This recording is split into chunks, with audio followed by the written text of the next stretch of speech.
दोस्तों किस तरीके से एक भाभी ने अपने देवर को ही अपने प्रेमी के साथ मिलकर मार दिया और उसकी लाश को नदी में तैरने के लिए फेंक दिया। और जब 3 दिन बाद उसकी लाश मिलती है तो किस तरीके से इस बात का पर्दाफाश होता है। उनको तो ऐसा लग रहा था कि अपने प्रेमी के साथ मिलकर मारा है तो किसी को भनक भी नहीं लगेगी, लेकिन इस बात का जब खुलासा होता है तो उसका प्रेमी और साथ में उसकी भाभी दोनों ही जेल के अंदर हो जाते हैं और आज हवालात के अंदर हैं। तो किस तरीके से हुआ सच्चाई कहानी सच्चाई सामने आई, सारा कुछ इस वीडियो में बताने वाले हैं। लेकिन उससे पहले आप जान लीजिए। जय श्री राम, नमस्कार। मेरा नाम है प्रदीप राजपूत और आप देख रहे हो इस चैनल को जिसके माध्यम से हम आपको सच्ची कहानी सुनाने जा रहे हैं। दोस्तों यह कहानी है राजस्थान के भीलवाड़ा ज़िले की। तो भीलवाड़ा ज़िले में एक गांव होता है और उस गांव में एक पैसे वाला व्यक्ति रहता था। उसके बहुत ज़्यादा खेतीबाड़ी थी और वो हमेशा अपनी खेतीबाड़ी खुद तो नहीं कर पाता था क्योंकि उसके पास ज़्यादा खेती थी। हमेशा मजदूरों को रखता था और मजदूर रखते थे तो उसमें कुछ लेडीज भी रहती थी तो कुछ आदमी भी रहते थे। तो एक दिन ऐसा ही मजदूर उसके खेत में चल रहे थे।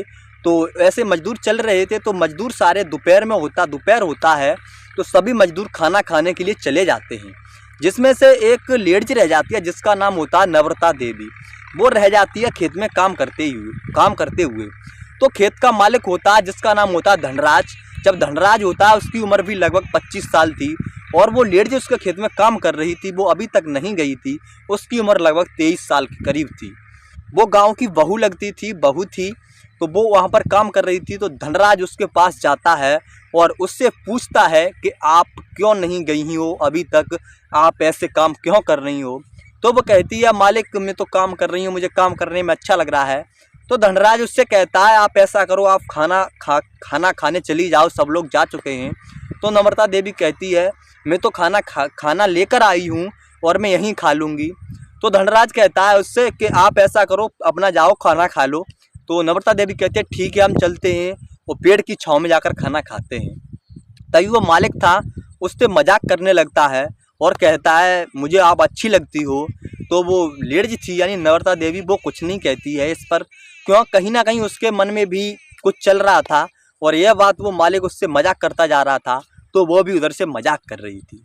जब दोनों एक दूसरे से जी तोड़ मजाक करते हैं तो फिर पेड़ के नीचे पहुंच जाते हैं और वो खाना खा लेती है। तो उसके बाद में धनराज था यानी नई उम्र का लड़का था, वो भी 25 साल की उम्र थी, तो वो भी उससे मजाक करने लगता है और वो इससे ही बातों में ऐसी गहरी मजाक कर रहा था। तो इसी बात पर उनमें प्रेम प्रसंग का बात चलने लगती है। इस पर वो कुछ नहीं कहती है। तभी वो समझ जाता है इसका भी मन है तो 1-2 बार पूछता है, वो इस पर हाँ करती है।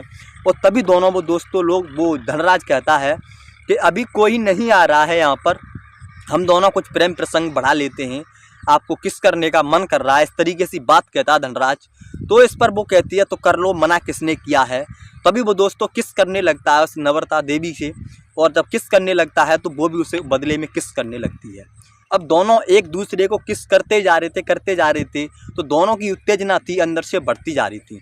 जब दोस्तों उत्तेजना उनकी अंदर से बढ़ती गई तो एक दूसरे से लिपट जाते हैं। उसके बाद में उस पेड़ से भी उठते हैं और वहीं पर फसल थी थोड़ा बहुत चरी वगैरह खड़ी थी, उसी फसल में दोनों चले जाते हैं।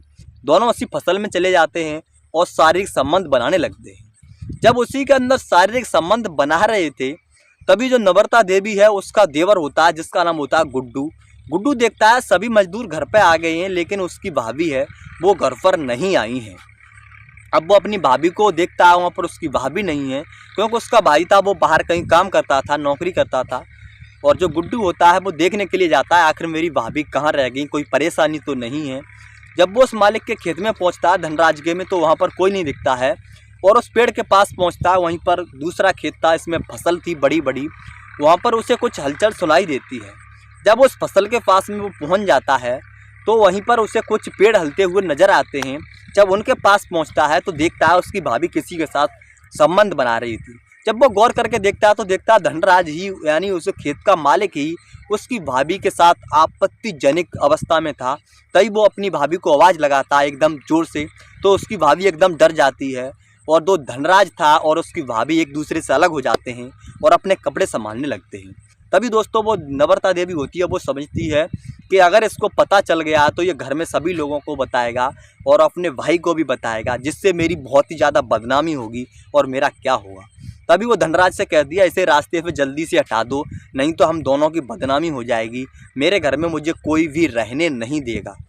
तो धनराज था और वो दोनों एकदम अचानक से उस लड़के पर यानी गुड्डू पर अटैक कर देते हैं और उसको बहुत ही ज़्यादा मारते हैं। उसके सर में बहुत भारी पत्थर भी मार देते हैं। उसके बाद में वो यानी वो लड़का होता है गुड्डू गैर होश हो जाता है। अब दोस्तों वो गुड्डू लड़का था यानी वो गैर होश हो चुका था। उसके भी दोनों हाथ पैर बांधते हैं और हाथ पैर बांधने के बाद में एक वहीं पर चरी थी उसी में छुपा देते हैं। अब दोस्तों शाम होती है तो शाम की तरफ सभी मजदूर आते हैं वहाँ पर और सभी काम करते हैं। कुछ भी किसी को नहीं पता था। जो अब शाम नम्रता देवी शाम को घर चली जाती है और रात को दोस्तों फिर नम्रता देवी आती है। उससे पहले ही कह दिया था जो धनराज था उसने, और वो दोनों लोग उसकी लाश को उठाते हैं और एक नदी में बहा देते हैं। अब जो गुड्डू था, गुड्डू का पता नहीं लग रहा था। गुड्डू के पिता थे, गुड्डू को ढूंढ रहे थे, लेकिन गुड्डू मिले तो मिले कहाँ से। गुड्डू तो बेचारा पहले से ही गैर होश करके यानी मार कर उसे नदी में फेंक दिया था। अब नदी में फेंक दिया था, किसी को कुछ भी नहीं पता था क्या हो रहा। तो अगले दिन ही जो गुड्डू के पिता होते हैं यानी गुड्डू के पिता जाते हैं थाने में जाने के बाद उसकी रिपोर्ट लिखाते हैं आनन फानन में। कहते हैं मेरा बेटा लापता होता है, नहीं पता कहाँ गया, मेरे गुमशुदगी की रिपोर्ट लगाते हैं। और जो रिश्तेदारी थी उनमें भी कॉल करते हैं कि हमारा जो बेटा है गुड्डू वो नहीं मिल रहा है। तो अपने बड़े बेटे के पास भी कॉल करते हैं कि तेरा भाई है वो नहीं पता कहाँ चला गया। तो सभी जगह ढूंढ वगैरह पड़ जाते हैं, लेकिन गुड्डू का कोई किसी को पता ही नहीं था। और जब उसकी भाभी से पूछा जाता तो उसकी भाभी के तो अलग ही तेवर थे। वो कुछ इस तरीके से बात कर रही थी, कुछ लोगों को शक तो उसके पिता को शक तो हो रहा था, कहीं ना कहीं उनका शक उस पर जा रहा था। दोस्तों ऐसे ही करके 3-4 दिन बीत जाते हैं। जब कुछ भी गुड्डू का पता नहीं चलता है तो पुलिस को एक लाश मिलती है। जब पुलिस को लाश मिलती है तो पुलिस होती है दोस्तों उस गुड्डू के पिता के पास कॉल करती है और बोलती है एक लाश मिली है, आकर चेक कर लो कहीं आपका बेटा तो नहीं है। जब गुड्डू के पिता जाते हैं तो उसको देखते हैं और गुड्डू के गांव वाले थे वो भी जाते हैं तो देखते हैं गुड्डू को पहचान लेते हैं। अब दोस्तों गुड्डू की लाश को लेकर आया जाता है और बॉडी को पोस्टमार्टम के लिए भेज दिया जाता है। गुड्डू को चोट लगी थी और जब पुलिस इस बात की पूछताछ करती है गुड्डू से पिता की कि आपको किसी पर शक तो नहीं, तो बताओ आपके बेटे के साथ किसने कौन कर सकता है। तो गुड्डू के पिता थे और गुड्डू का भाई भी आ चुका था। अब गुड्डू के पिता होते हैं, गुड्डू के पिता का शक जाता है उसकी बहू के ऊपर, यानी गुड्डू की भाभी थी उसके ऊपर जाता है नम्रता देवी के ऊपर। जब नम्रता देवी को पुलिस होती है वो अरेस्ट कर लेती है तो नम्रता देवी पहले तो मना करती है, लेकिन पुलिस वालों को जब गुड्डू के पिता होते हैं वो बताते हैं कहीं ना कहीं मेरा शक है 100% कुछ किया है तो इसी ने किया है, मेरी किसी के साथ दुश्मनी भी नहीं है, कोई मेरे बेटे को ऐसे भला क्यों मारेगा। तब दोस्तों जो पुलिस होती है लेडीज पुलिस उसको थाने में बंद करती हैं और उसको डरा के धमका के पूछती हैं उस गुड्डू की भाभी से यानी नम्रता देवी से। तो नम्रता देवी होती है डर जाती है और जो सारी सच्चाई होती है बताती है।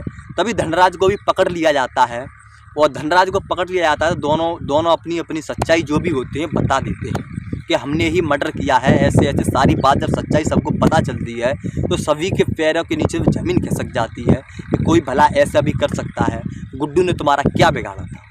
अब दोस्तों उन पर दोष दोनों पर लग जाता है। अब अगर गुड्डू की लाश होती है वो भी 24 घंटे के बाद पोस्टमार्टम हो जाता है, वो भी आ जाती है और उसको भी ठिकाने लगा देते हैं, जिसके पिता होते हैं अंतिम संस्कार कर देते हैं और उसका भाई और परिवार के लोग हुए उस घर में बहुत ज़्यादा मासूम छाया जाता है।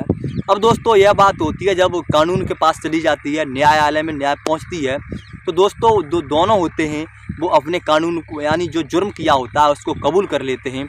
उसके बाद में जो न्यायालय के न्यायाधीश होते हैं उनको जेल के अंदर भेज देते हैं।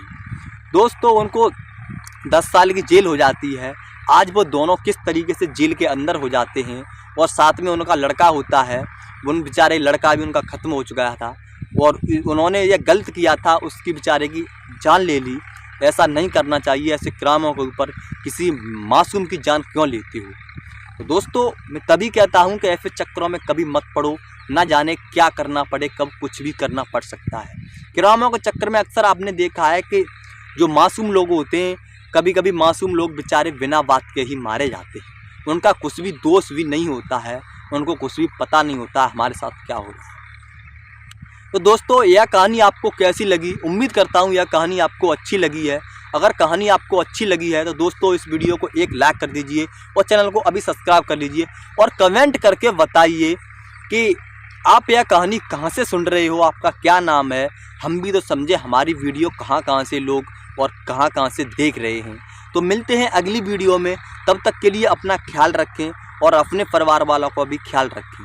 और हाँ, हमारा ये वीडियो बनाने का उद्देश्य किसी की भावनाओं को ठेस पहुंचाना नहीं है और नहीं किसी से जाति विवाद या दुश्मनी है, बल्कि आपको जागरूक करके आपको सचेत करना है, क्योंकि आप अपना और अपने परिवार वालों का ख्याल रख सकें। और मिलते हैं अगली वीडियो में, तब तक के लिए बस दुआओं में याद रखें।